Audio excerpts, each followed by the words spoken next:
Well, during the week I got a phone call from Karlo and he told me about his really nice HT Monaro. So we thought we'd come out and have a look at it.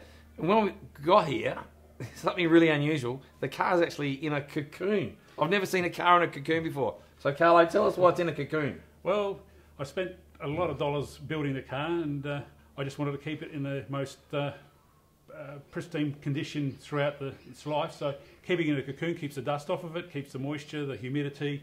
Want to go for a cruise, it's jump in and go, there's no cleaning of the dust. Bring it back home, put it away, and it stays clean.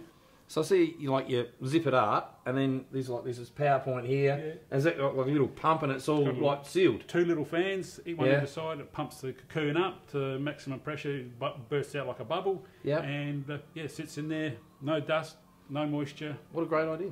Fantastic. How much are these things? About $1,700 for this one. They vary in price depending on the size. You know, a mini one's a lot smaller, obviously. Yeah. You want to put a big caddy in there. Something like that, it'll be a bit dearer, but this one was $1,700, but money well spent. Yeah, definitely.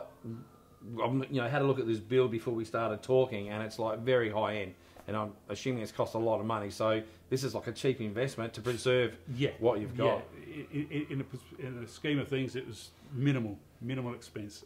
All right, so that's enough about the cocoon. Let's talk. What we're really here for is the Monaro sort of thing. So I'll see the badge down there. It says 307, but it's not 307 anymore, is it? No.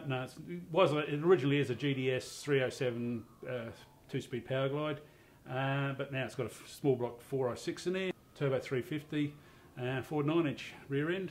Usual build for these sort of classic muscle cars. So, like I heard you start this, and it sounds really nice. So, what sort of power's the motor got? 399 at the rear wheels. Yes. 560 at the flywheel. And 520 pounds of torque. So plenty of power to have a bit of fun. Oh yeah. You can't use it most places on the street. I don't use it like that. It was built more of a show car. Yes. Cruise car. If I wanted to build a drag car, it would have a blower hanging out of the bonnet or something like that. But no, it's just. I can see you've built it with driving in mind. Like you've got that big Ron Davis radiator there with the twin thermo fans. You got like the Monaro electric water pump sort of thing. So it keeps pretty cool. Yep. On the most hottest day, I took it out once. It was 47 degrees when I was leaving. Car didn't go over 180. 185 at one stage of a set of lights, but that dropped back to 180 when we started driving again. That's handy. It's never gone hot now. So and that's one of the things with like having a car like this. It's sort of it's 30 degrees too hot. I've got to leave it home. So you can take it out in 47 and go for it. It used to be the original setup we had. We've changed it a few times. The original setup was, you go out 3-4 k's down the road and it should be sitting on 200, 210, turn around, go home.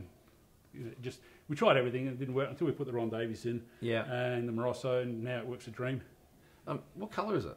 Vidaro green. How do you say that? Vidaro. Okay.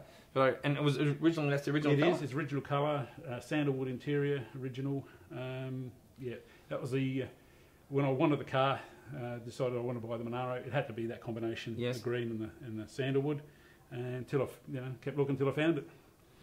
So it wasn't always in this good a condition? No.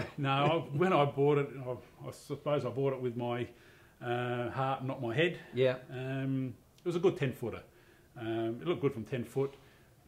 Then after having it for a couple of years, I thought I'd start trying to get it back to a little bit better condition. Yes. Took it down to Winners to get the interior changed. Yes.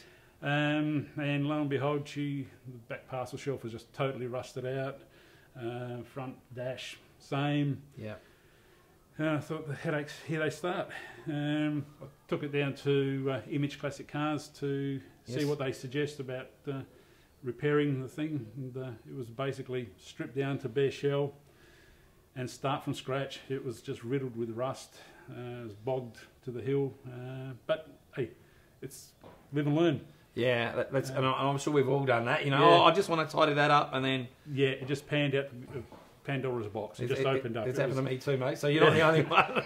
You're not the only one. But I was lucky. I took it to Image. They were very, very good about the whole build. Kept me posted right through the build process. Made good suggestions to get the car to what it is at the moment. And I noticed they had a display at the Extreme Auto Expo a couple of years ago. Yeah, 2 years ago. And it was on there, and you won an award there. Yeah, it won Best Australian Built Street Car. Well, it is pretty good. unfinished. we took it there on a trailer, on the back of a truck, Yeah. and didn't have a transmission in there. Yeah. Didn't have electrical wiring, but we made it look like it was finished. But yeah, still won first prize, which was good. I was chuffed with that, and I took it to the GM Day in Gawler 2 years ago as well, and won second prize. Okay. But, yeah. So, something different I noticed about this car. It's got like rack and pinion steering. Yes, yeah. Well, you can't have a car like this and have the old Yeah. The old setup. Fight with the steering wheel around corners. So I put a Rodtech front end, rack and pinion power steering Yeah. setup on it, and now it's brought the car into the 2000s. It's just a real pleasure to drive. It handles really well around corners. Steering, car park's not an issue. And it's got like Willwood. I see the Willwood master cylinder there. So what sort of brakes you got? 4-wheel discs, Willwoods. Oh, okay. Yeah, the big rotors. Makes a difference. Oh yeah, stops. I mean, you could always stop a lot quicker. If, Yeah. You can never stop quick enough, I suppose. But no, it handles really well. So it hasn't got a booster on it, so it doesn't. No, it doesn't need one. Does it feel? It feels like a normal pedal. Yeah. You just put your foot on it. Brakes. Again, we had a bit of a issue initially. The master cylinder I had, there was a recall on it. Yeah. It had a leaking front. Yeah, I heard that. Yeah. There's a recall. Mine was one of them. So the brakes were a bit spongy, and I thought, no, this is not right. But found the recall, and they replaced it. Perfect. Oh, good. And I noticed you got cow tracks on the back. Cow tracks, monoleaf. Yeah. Single leaf spring setup. So this thing just launches, doesn't it? Yes, there's minimal wheel spin. When it's on a racetrack, you can launch it. Yeah, you got to try hard to make it light up, but just off the line, it's put your foot down and off it goes. Something else I noticed in the car, you got like a custom boot install and that, but the radio. What's the radio in it? Because it looks like a factory thing, but I don't think it is. It looks like a factory one. It's a retro sound radio. Yes. It looks the original, but it's not. It's got Bluetooth, MP3. Answer your phone on it.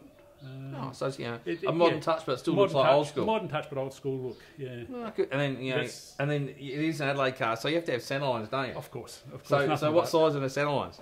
15 by 10s on the back and 15 by 5s on the front. Was it like mini tubbed or anything on the back? Yeah, mini tubbed to fit the rubber underneath. It's just that classic look, isn't it? Yeah. Again, I mean, originally I wasn't sure about putting the mini tubs, but the image talked me into it. Yeah. And I'm glad I did, because it just looks the part now. Yeah, it does certainly does look the part. Well, I think we should get it out of the cocoon and let's go for a drive, hey? We can do that. All right, let's hit the road.